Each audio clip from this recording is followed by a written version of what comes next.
The President continues call for greater attention to agriculture at the 34th regular meeting of CARICOM. He meets the Food and Agriculture Organization's Director General and witnesses an important deal for agriculture infrastructure upgrades in Guyana.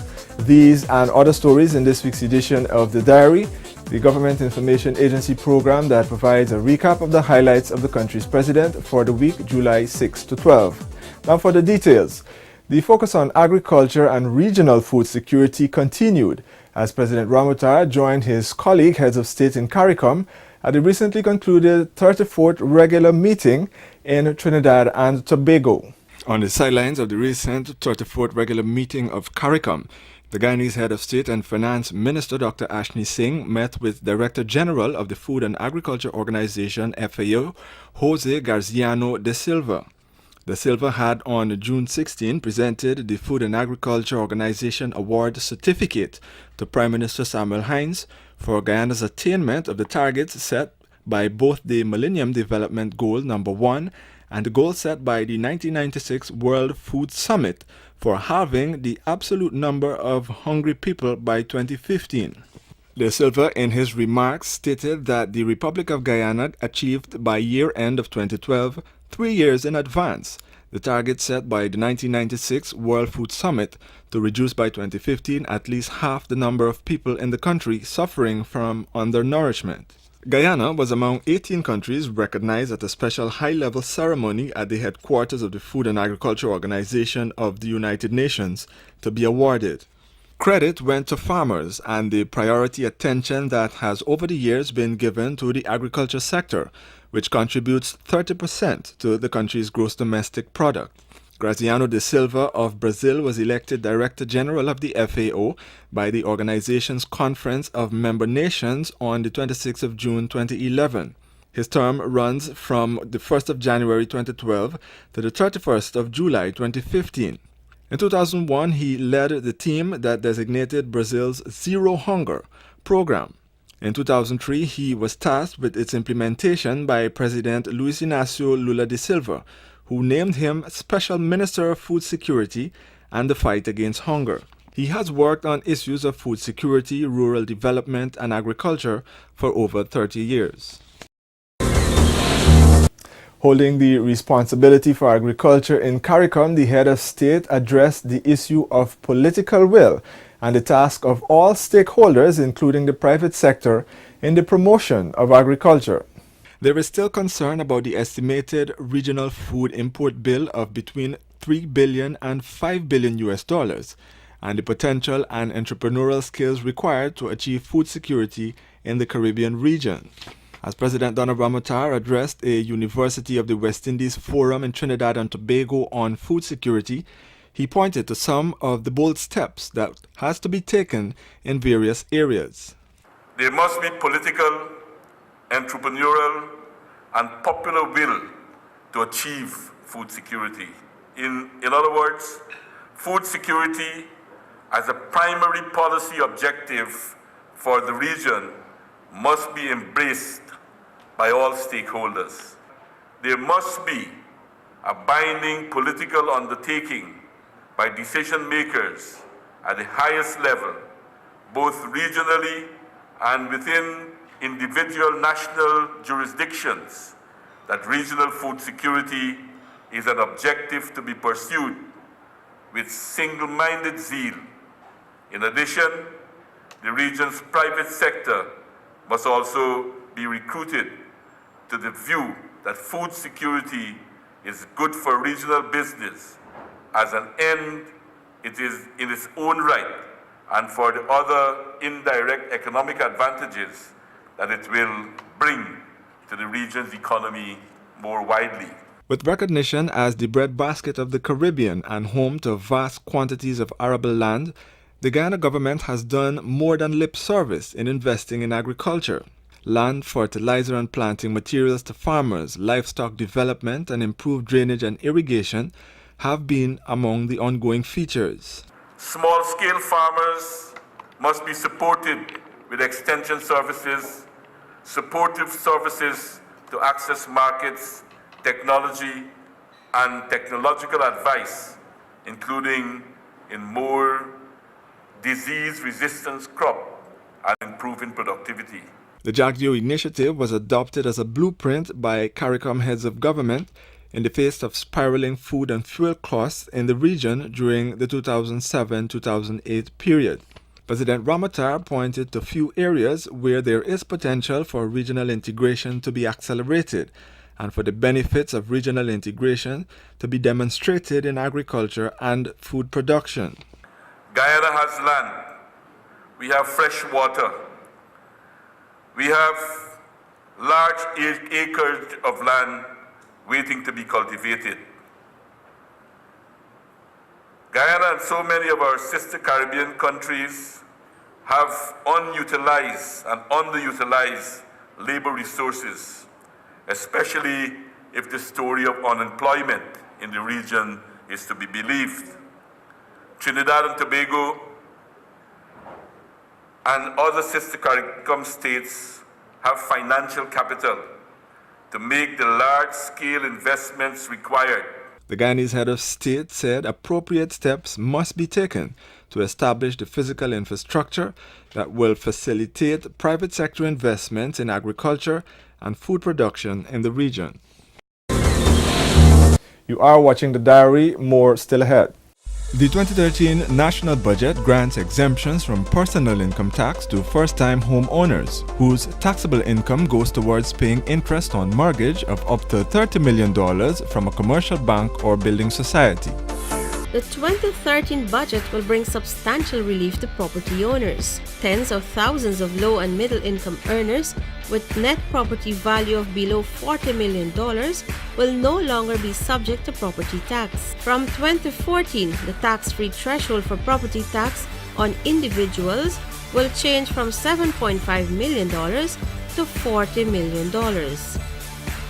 Pensioners are to receive a 25% increase in their pension or $12,500 monthly with effect from May 1. Over 42,500 pensioners are to benefit from this increase. Government will also provide each pensioner with assistance of up to $20,000 per annum to pay GPL for their electricity charges. Guyana's economy grew by 4.8% in 2012, the seventh consecutive year of positive growth. This expansion was due to the macroeconomic policies put in place by government to protect the local economy and ensure a better life for all Guyanese. Economic growth is projected at 5.3% for 2013. The Alliance for Change, AFC, and the Partnership for National Unity, APNU, cut $5.2 billion in subsidy to the Guyana Power and Light Company. Implications of this cut: higher electricity tariffs for GPL customers, prolonged periods of blackout, hardships for the manufacturing sector, increased costs for goods and services, halting of expansion projects that cater for increased electricity demand, and loss of jobs for Guyanese. In keeping with the view that appropriate steps must be taken to establish the physical infrastructure in the agriculture sector, Guyana and the CARICOM Development Fund, CDF, signed off on a pact that will promote easy access to critical farmlands in Guyana. The agreement was signed between Guyana's Minister of Finance, Dr. Ashni Singh, and Chief Executive Officer of the CARICOM Development Fund, CDF, Ambassador Lorne MacDonald. It includes a loan of $4.7 million and a grant of $2.6 million that will upgrade all-weather access roads to all-weather paved roads and fair-weather access dams to all-weather roads. Guyana is a first-time borrower of the fund. The program of activities which is supported was determined by Guyanese and is to be implemented by Guyanese. The CDF, through the monitoring of the program and in collaboration with all stakeholders, is committed to ensuring the intervention makes a tangible difference in the lives of Guyanese.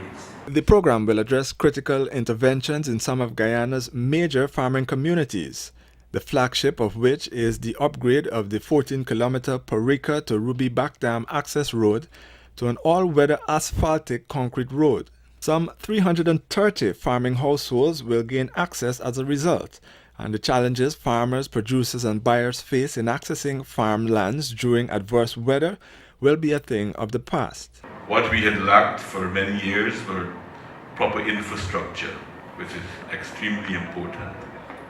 And this loan grant will go a far way in improving infrastructural development to get food quickly and easily to the market, to be able to hopefully stimulate and develop production in the many areas of Guyana, but in particularly 3 areas, regions 3, 4, and 5. 3 all big agricultural areas, and I think it will make a huge contribution. Interventions for farm road upgrades from eastern dams to all-weather roads in Kurukuru and Luluni, Region 4, and Onvawak, Region 5, are among the priority areas. In Guyana and other countries of the region, we have the possibility of satisfying a lot of this need. And this will not only be just merely satisfying need, improving production of food, but it will mean creating jobs across the region. It will mean that more resources remaining in the region to do many other of the very important things that we have to tackle and the many other issues that the CARICOM countries face. The overall objective of the project is to improve income and employment opportunities and contribute to food security and poverty alleviation.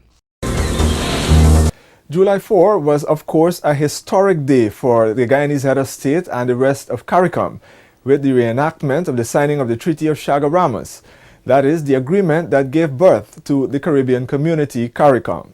It was 40 years ago on July 4 that Forbes Burnham of Guyana, Errol Barrow of Barbados, Norman Manley of Jamaica, and Dr. Eric Williams of Trinidad and Tobago signed the Treaty of Chaguaramas, as they sought to craft a strategy to promote closer regional cooperation. As regional leaders met in Trinidad and Tobago for the 34th regular meeting of CARICOM during the period July 4 to 6, they commemorated the 40th anniversary with a reenactment of the signing of the Treaty of Chaguaramas at the said venue. Guyana's President Donald Ramotar signed on the country's behalf. 40 years since the momentous and courageous step was taken by our founding fathers to sign the Treaty of Chaguaramas. 40 years ago, the region was just emerging from colonialism. And the then leaders recognized that to survive and prosper in an international environment that was not always sympathetic, and we knew that from the history of colonialism in the region, that they needed to integrate the region. Full implementation of regional integration is still a priority 40 years after the vision of the founder leaders, and the current batch of regional leaders agreed that it was crucial that the regional grouping surmount its implementation deficit and allow Caribbean people, particularly the young generation, to see and feel the benefits of integration. The Guyanese head of state said, with the changes evolving in today's world, the need for integration is greater now than it was 40 years ago. The financial and economic crises that began in Europe and North America have impacted heavily on our region, and clearly the need for us to have greater integration has become more urgent. This occasion, while it calls for celebration, is also one for reflection, self-evaluation on whether we have been effective enough in our integrative efforts. The ease and hassle-free way in which many Caribbean nationals are privileged to travel in and around the Caribbean region is a crucial measure of the success of integration, many have argued. But President Ramotar believes that the level of commitment to integration must first be addressed. As leaders, we must ask ourselves whether the peoples of the region have benefited fully from this process.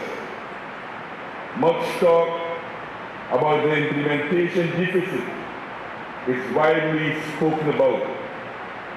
We must ask ourselves, and we must ensure that there is no commitment deficit. Let us recommit to reducing, if not eradicating, the deficit that we have seen in our region. The Guyanese head of state concluded his address with a tribute to the four founding leaders, who he said displayed courage and foresight, qualities which this generation must adopt in realizing the dream of a united, peaceful, and prosperous Caribbean. You are watching The Diary. There is more still ahead. The 2013 budget will bring substantial relief to property owners. Tens of thousands of low and middle income earners with net property value of below $40 million will no longer be subject to property tax. From 2014, the tax-free threshold for property tax on individuals will change from $7.5 million to $40 million. Pensioners are to receive a 25% increase in their pension, or $12,500 monthly, with effect from May 1. Over 42,500 pensioners are to benefit from this increase. Government will also provide each pensioner with assistance of up to $20,000 per annum to pay GPL for their electricity charges. Guyana has received the much-deserving United Nations Food and Agriculture Organization FAO award for having attained the Millennium Development Goal number 1 and the goal set by the 1996 World Food Summit for halving the absolute number of hungry people by 2050. At an award ceremony in Italy, FAO's Director General Dr. Jose Grazio da Silva said that Guyana had achieved by year-end 2012, 3 years in advance, the target for the number of undernourished people. The government of Guyana has pledged to continue investing in agriculture, expanding safety nets and social assistance programs, along with enhancing income-generating activities to improve the food situation. This is testimony to the efforts of the government to ensure a better life for all Guyanese. The 34th regular meeting of CARICOM concluded with leaders agreeing to follow up on action on the matter of reparation for native genocide and slavery. Consensus was also reached with regard to resolving the transportation issues within the region.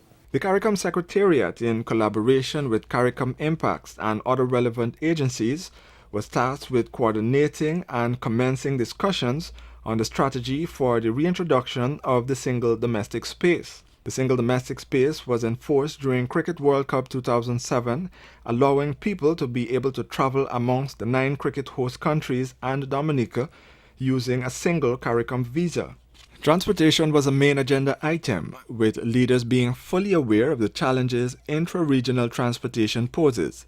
There was a recognition of the need for better coordination among airlines in the region, with the goal of improving better service. Concerns remain about the performance of Caribbean Airlines, the unsustainable operations of startup carriers seeking to ply the regional routes, airfare tickets, high fuel and other costs. Only recently, Guyana's Ministry of Tourism, Industry and Commerce had opposed what it described as arbitrary increases in airfare ticket prices by Caribbean Airlines in an attempt to rake up profits from high demands in the Guyana market. Guyana became an associate member of Mercosur after Minister of Foreign Affairs of Guyana, Carolyn Rodriguez Burkett, and her counterparts from Argentina, Brazil, Uruguay, and Venezuela signed a framework agreement on July 11 during a Mercosur summit. Mercosur is a regional trade agreement among Argentina, Brazil, Paraguay, and Uruguay. The decision to ratify Guyana's membership arose out of consultations taken from the Council of Ministers at the Mercosur summit held in Brasilia in December last year to foster and strengthen the relationship between Mercosur and Guyana.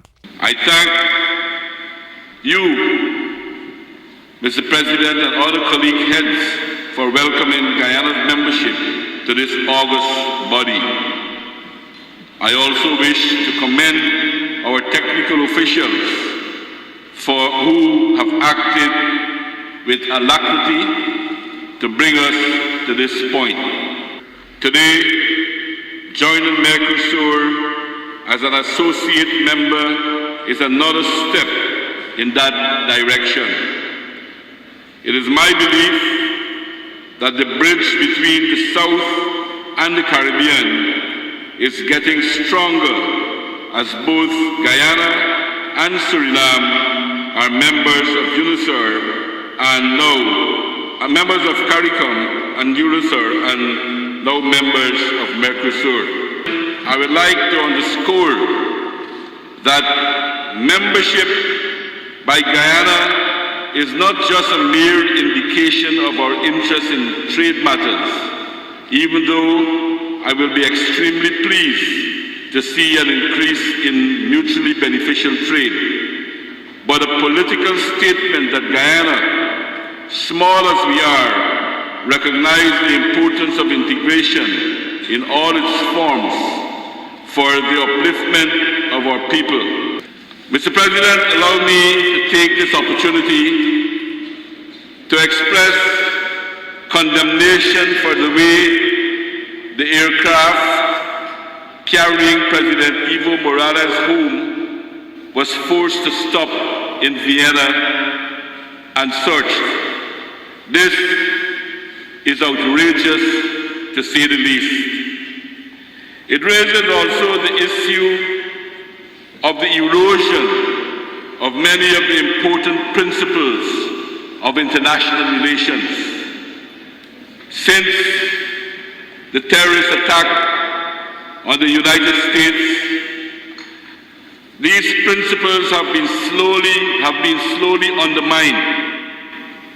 Under the name of fighting terrorism, human rights advocates, people who hold sacred principles of the right to privacy and to have been hounded down.